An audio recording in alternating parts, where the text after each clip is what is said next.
नमो नारायण, राधे राधे। श्रीमद् भगवद गीता के पंचम अध्याय के 29वें श्लोक में भगवान ने अर्जुन से कहा, अर्जुन भोक्तारम यज्ञ तपसाम सर्वलोक महेश्वरम स्वहितम सर्वभूतात्मा स्वहितम सर्वभूतानाम ज्ञात्वा मां शांति वृक्षति। कहते हैं, हे अर्जुन, इस बात को समझो, मुझे सब यज्ञों और तपों का भोक्ता अर्थात संपूर्ण लोकों का महान ईश्वर तथा संपूर्ण प्राणियों का सुहृद स्वार्थ रहित दयालु और प्रेमी जानकर भक्ति शांति को प्राप्त करता है। भक्त जानता है मैं ही सब कुछ हूँ। भोक्तारम यज्ञ तपसाम, जब मनुष्य कोई शुभ कर्म करता है तब वह जिनके शुभ कर्म करता है उन शरीर इंद्रिय मन बुद्धि पदार्थ आदि को अपना मानता है, और जिसके लिए शुभ कर्म करता है उसे उस कर्म का भोक्ता मानता है। जैसे किसी देवता की पूजा की तो उस देवता को पूजा रूप कर्म का भोक्ता मानता है, और किसी की सेवा की तो उसे सेवा रूप कर्म का भोक्ता मानता है। किसी भूखे व्यक्ति को अन्न दे दिया तो उसे अन्न का भोक्ता मानता है, आदि आदि। इस मान्यता को दूर करने के लिए भगवान कहते हैं कि वास्तव में संपूर्ण शुभ कर्मों का भोक्ता मैं ही हूँ, कारण कि प्राणप्राप्ति के हृदय में भगवान ही विद्यमान है। इसलिए किसी का पूजन करना, किसी को अन्न जल देना, किसी को मार्ग बताना आदि जितने भी शुभ कर्म हैं उन सब का भोक्ता भगवान को मानना चाहिए। लक्ष्य भगवान पर ही रखना चाहिए, प्राणी पर नहीं। दूसरी बात यह है कि जिसके शुभ कर्म किए जाते हैं, जितने शुभ कर्म किए जाते हैं, जिसके किए जाते हैं, वे शरीर इंद्रिय मन बुद्धि पदार्थ आदि अपने नहीं हैं बल्कि भगवान के हैं। उनको अपना मानना भूल है। उनको अपना मानकर अपने लिए शुभ कर्म करने से मनुष्य स्वयं उस कर्मों का भोक्ता बन जाता है। अतः भगवान कहते हैं कि तुम संपूर्ण शुभ कर्मों को अपने लिए कभी मत करो, केवल मेरे लिए करो। ऐसा करने से उस कर्मों के फलभागी नहीं बनोगे और तुम्हारा कर्मों के साथ संबंध विच्छेद हो जाएगा। कामना से ही संपूर्ण अशुभ कर्म होते हैं। कामना का त्याग करके केवल भगवान के लिए कर्म करने से अशुभ कर्म तो स्वभाव रूप से नहीं होते तथा शुभ कर्मों से अपना संबंध नहीं रहता। इस प्रकार संपूर्ण कर्मों में सर्वथा संबंध विच्छेद होने पर परम शांति की प्राप्ति होती है। सर्वलोक महेश्वर का भाव यह है कि भिन्न भिन्न लोकों के भिन्न भिन्न ईश्वर हो सकते हैं, किंतु वे ही भगवान के अधीन हैं। भगवान संपूर्ण लोगों के ईश्वर हैं, इसलिए वह सर्वलोक महेश्वर कहा जाता है। इसका मतलब यह हुआ कि संपूर्ण सृष्टि के एकमात्र स्वामी भगवान नारायण ही हैं। फिर कोई ईमानदार व्यक्ति सृष्टि की किसी भी वस्तु को अपनी कैसे मान सकता है। शरीर इंद्रिय मन बुद्धि प्राण स्त्री पुत्र धन जमीन मकान आदि को अपने मानते हुए प्राय लोग कहा करते हैं कि भगवान ही सारे संसार के मालिक हैं, परंतु ऐसा कहना समझदारी नहीं है, क्योंकि मनुष्य जब तक शरीर इंद्रिय मन आदि को अपना मानता है तब तक भगवान को सारे संसार का स्वामी कहना अपने आप को धोखा देना है। कारण कि सभी लोग शरीर आदि पदार्थों को अपने अपने ही मानते रहे तो बाकी क्या रहा। जिसके स्वामी भगवान कहलाएंगे अर्थात भगवान के हिस्से में कुछ नहीं बचा। इसलिए सब कुछ भगवान का है, ऐसा वही कह सकता है जो शरीर आदि किसी पदार्थ को अपना नहीं मानता, जो किसी भी वस्तु को अपनी नहीं मानता, वह वास्तव में भगवान को यथार्थ रूप में सर्वलोक महेश्वर मानता ही है। वह जिसकी वस्तुओं को अपनी मानता है उसके अंश में भगवान को सर्वलोक महेश्वर मानने में कमी रहती है।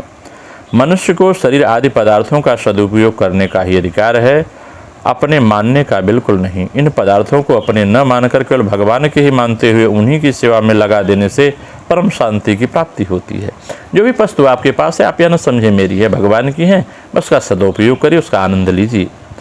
सुहृदम सर्वभूतानाम ज्ञात्वा मां शांति मृच्छति, जो संपूर्ण लोकों के ईश्वरों के ईश्वर हैं, वे बिना कारण स्वाभाविक ही प्राणी मात्र का हित करने वाले, प्राणी मात्र की रक्षा करने वाले, प्राणी मात्र से प्रेम करने वाले हैं, और ऐसा हितैषी रक्षक प्रेमी दूसरा कोई नहीं है। इस प्रकार जान लेने से परम शांति प्राप्त हो जाती है, क्योंकि वे वास्तव में ऐसे हैं ही।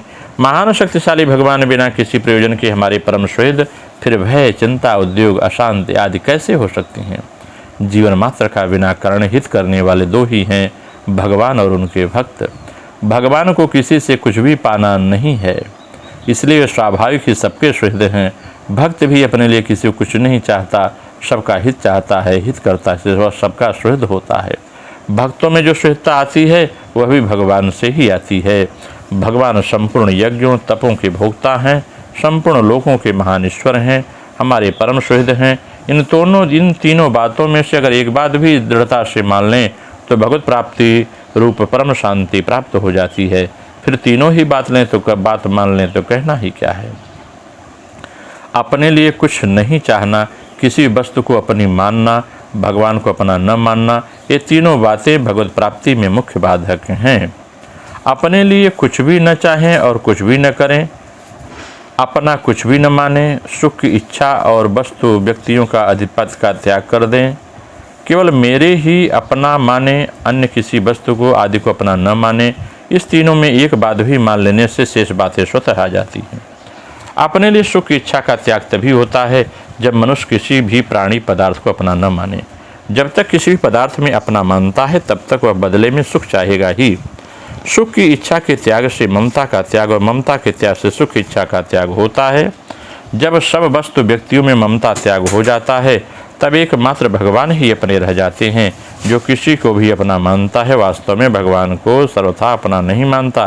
कहने को चाहे कहता रहे भगवान मेरे हैं, माने हुए संबंध का भाव होने से भगवान से अपनी सच्ची आत्मीयता जागृत हो जाती है। तात्पर्य यह निकला कि चाहे सुख की इच्छा का त्याग हो जाए, चाहे ममता का अभाव हो जाए, चाहे भगवान में सच्ची आत्मीयता हो जाए, इसके होते भी परम शांति का अनुभव हो जाएगा। कारण यह है कि एक भी भाव दृढ़ होने पर अन्य भाव के साथ में आ जाते हैं।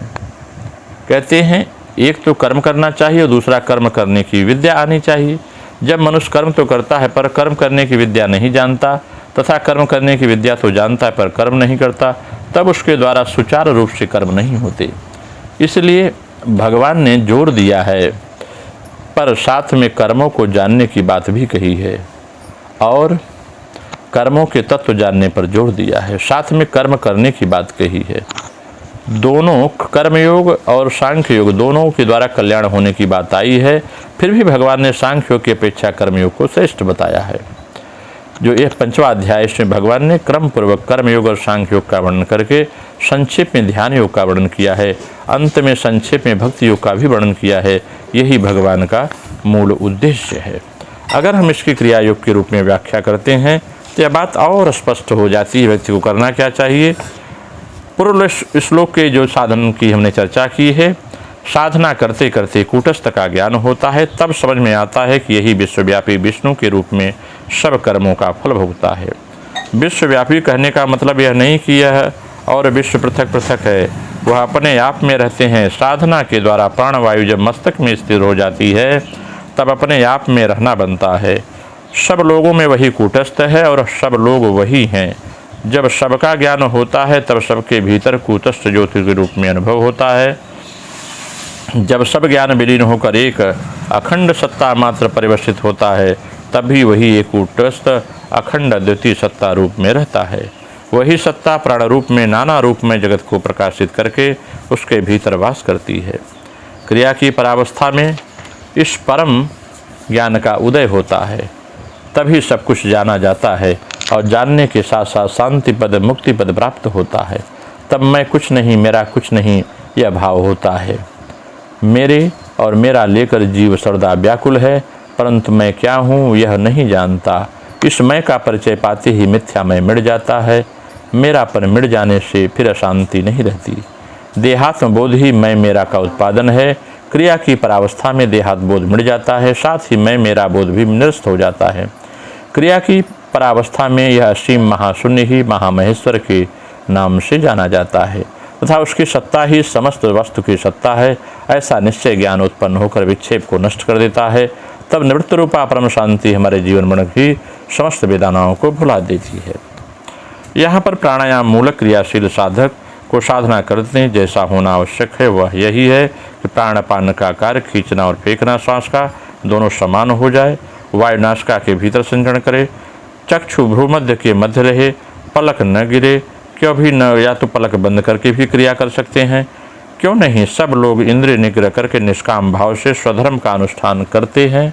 इसके उत्तर में भगवान कहते हैं सदसद विषयों में ज्ञानवान व्यक्ति भी अपनी प्रकृति पूर्व जन्म के संस्कारों के अधीन स्वभाव के अनुसार ही काम करता है। प्राणी अपनी प्रकृति के अनुसरण कार्य करते हैं, इसलिए इंद्रिय निग्रह करूँगा करने में ही नहीं होता, मन से हो सकता है। ऐसी हालात तो शास्त्रीय विधि का निषेध व्यर्थ है। इसलिए दिखलाते हैं कि प्रत्येक इंद्रिय स्व अनुकूल विषयों के अनुराग और प्रतिकूल विषयों से द्वेष होना असंभावी है। इसलिए विषयों में प्रवृत्ति निवृत्ति उत्पादन प्रकृति ही करती है। तथापि इनके वशीभूत होने से काम नहीं चलेगा, क्योंकि मुमुक्षु के लिए प्रबल शत्रु के समान है। भगवान कहते हैं,